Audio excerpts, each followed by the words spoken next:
Well, hello, ladies and gentlemen. Jason of New Age Revolution here in the cave, day 2. It is December 2nd, and we are on day 2 of the 25 days of Christmas in the 80s. I think that's the final moniker I slapped on this one. I think a lot of the stuff. So I thought about, all right, so we're doing this. We're taking a closer look at basically 25 days worth of items. And I couldn't possibly do that without repeating some discussions about stuff, but that's okay. It's a recap of the year. It's a recap of the room. It's a recap of Christmas in the 80s. And so it's okay. So if you've sat through some of the stories or closer looks at the items that we're going to cover in the 25 days of Christmas in the 80s, that's okay. Just sit still, pour yourself a glass of eggnog, and relax and enjoy it. Here we go. Let's do it. Now, today we're going to talk about two, toy lines, vehicle lines of two very popular television shows in my life as a child. And one pretty cool Christmas present with a pretty neat backstory. The first we'll talk about is the Amigo Dukes of Hazzard General Lee car. This, and again, if you're longtime watchers of the channel, this car has a very personal backstory, as does, most of all of the stuff in this room. I'm sure I could tell you a backstory about. But I got this in about 1981. This was copyrighted 1980. And I got this car and the two figures that it came with. Of course, I'm talking about Bo and Luke Duke. Let's see if we've got Bo and Luke Duke here, the 3 3/4 inch, I guess I always call them G.I. Joe style figures. These both came in a set. I got this, I'm going to say, in 1981. And obviously I don't remember much of 1981. I was 5. I guess we could, I'm gonna up that a little bit and maybe say 82. Maybe 82. Because I've got some recollection of it. And the reason I've got recollection of it is because this particular car was addressed to me from my dad. So, of course, at Christmas time, you have presents from Santa that says, to New 80s Revolution from Santa. That's what they called me when I was 6. Very weird, very coincidental. So you had that. Then you had, from mom or mom and dad, mommy and daddy, whatever. I don't know. I don't remember the ratio. I don't remember. Maybe at one point at age 6, maybe they were all from Santa. I don't know. But for some reason, and I'd like to think that it was entirely his idea. I gotta think that. For some reason, there was this car under the tree, wrapped up, obviously, and the tag said, to the New 80s Revolution from Daddy, right? It was from my dad. And you might say, well, what's the big deal? He's your dad. Well, the big deal is my dad didn't do toys. I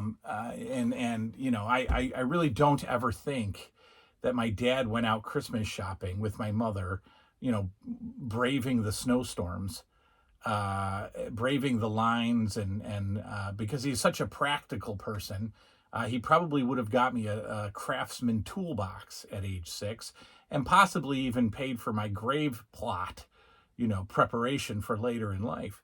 But no, indeed, this was from Dad. So it's always been special for that reason. Now, I don't know the entire backstory. Part of backstories is just telling yourself what you want to hear.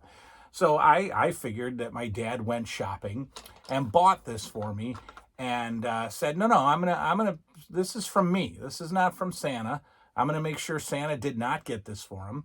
And I'm going to get it. And I'm going to say, I want him to know that it's exclusively Dad, not Mom and Dad.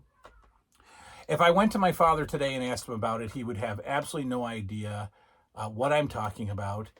He probably forgot that I was even alive in 1981 or 1982, and he has no idea who the Dukes of Hazzard are. So I guarantee you he does not know why he got this for me. But anyway, now, could my mom have bought it and slapped "from Dad" on it? It's possible.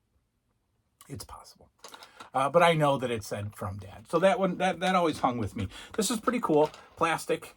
It is plastic with the General Lee, decals and insignias and car numbers, the 01. We got the good old Confederate flag on top there. This was one of the first television shows that I watched and loved. This and The Incredible Hulk were very early TV shows that I invested in. And so we got the car. Now this has a pretty cool feature. There's a little flap here on the hood that you can slide the figures in that way. The doors don't open, of course. Why would they?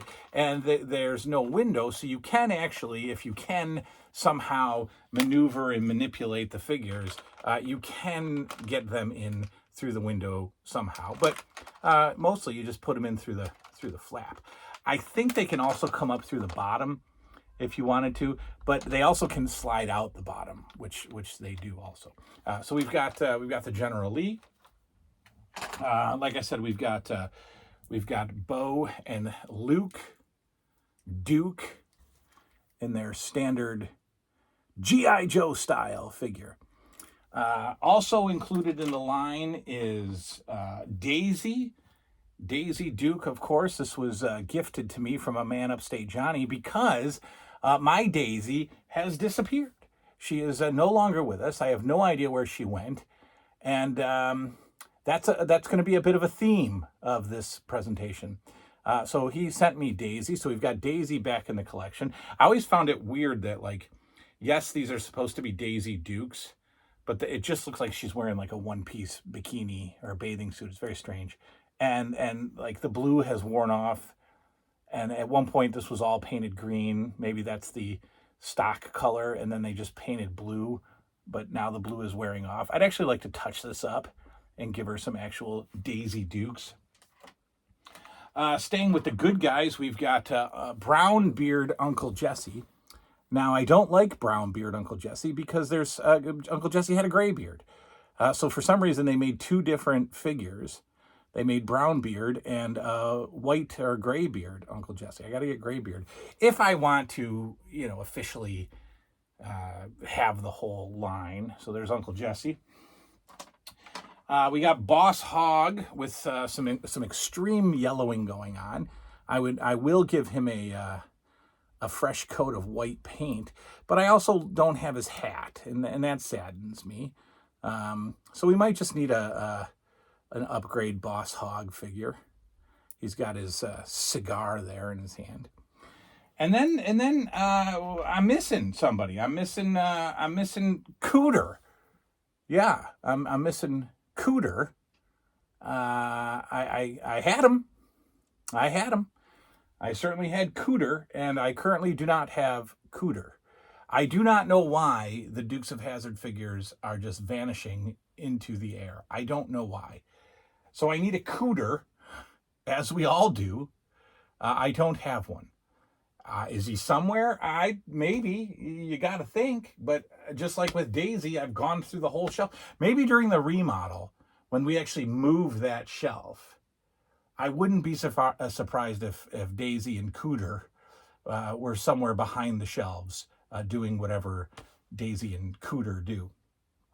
And then we have confusion because I have this policeman, again, without the hat. And I've talked about this before. I'm not sure if this is Roscoe or if this is Cletus, because there are two police officers. And it's interesting because when you look at the like the Mego Museum, one of them, Cletus or Roscoe here, has kind of the, well, look him up yourself, but he's kind of got like the kung fu grip, and he's kind of got it a little lower than you would want for an action figure. It looks odd. I don't know. Like anybody who watches this goes, "Oh no, you definitely got Roscoe," and then another guy goes, "No, you definitely got Cletus." So I don't know. I got one of them, and they don't have their hat, so that kind of bums me out. But anyway, that's the Dukes of Hazzard 3 3/4 inch figures. They also made a like Uncle Jesse's garage, Uncle Jesse and Cletus's garage playset that I have literally never seen. And they made Daisy's Jeep, and they made a cop car, and they made Boss Hogg's limousine. And those are not easy to find. Those are costly. I believe that the Roscoe's police car was a Sears exclusive. I could be wrong. I did have it, and there is photographic proof of it that I don't have the photo, of course. But somewhere in the world there is a picture of me opening up the police car on like Christmas Eve or something. I don't know where. Well, I don't know when I opened it, but I did have it. All right. The other television show vehicle that I want to take a closer look at is the Knight Rider. The Knight Rider car from probably Kenner. I assume Kenner. I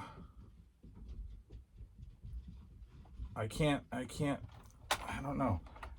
It does, I gotta get it like in the light. It's black on black. It's really hard to see. It just says Universal something Studios. So that's obviously has to do with the TV show. But I don't know. I think it's Kenner. I should know, right? I'm such a toy collector, such a knowledgeable toy collector. I don't know. Anyway, we've got, let's take a closer look at the Knight Rider kit. The Knight 2000 kit, of course, we know and love him as. Does it work? Nah, it doesn't work. People have told me that this can be fixed. That's cool. I won't do it because I would probably struggle to get the screws out. That's how mechanically inclined I am. But this comes with a very awesome looking David Hasselhoff figure with beautiful, 80's David Hasselhoff hair, which I believe that he's still rocking today. It's kind of his trademark, but great looking figure, and the great car. I mean, it's awesome. And as all kids want when they are kids, the door opens. Yeah, the door opens, and you can put Michael Knight into kit, close the door, and he speeds off, chasing the ladies and the bad guys as only the Hoff can do. Car is very detailed inside. If you can see, yeah, you can see there's some nice dash stickers and shifter, and it's got that classic half moon kit steering wheel there. Pretty awesome. You can see right there, right? There's my finger, right? Okay, so and at one point, yes, of course, you press down on the license plate and it talked, but it doesn't talk now. But I had wanted one of, this was at one point considered a grail that I needed to have, that I didn't have, and that I got for I think $60 at a toy show, which was great. Yes, I would have loved to have the box. It's a very nice looking box. It's a memory producing box, but that's okay. We're not even going to chase it. It doesn't matter. I've got it. I don't need it to work. I don't need the voice box to work. I'm sure some of you talented people out there would tell me how to do it. I don't know how to do it. I don't know. Is it simple? Is it like changing a battery? That's a different story. I can do that. But anyway, Michael Knight, the Knight 2000, lovingly known as Kit. Yes, I watched Knight Rider.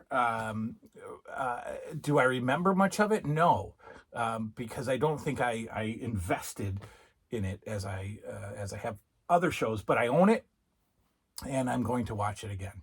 So that's that. We the General Lee, the Dukes of Hazzard figures, kit, the Hoff, and that's another closer look at the collection. Trinkets of the collection, portions of the collection. Part 2, day 2 is in the books. We will see you all tomorrow for day 3. What am I going to take a closer look at? No idea. I can't even get to half of the room. I don't know. We got to get creative with this. Thanks for hanging out with me. Good night now.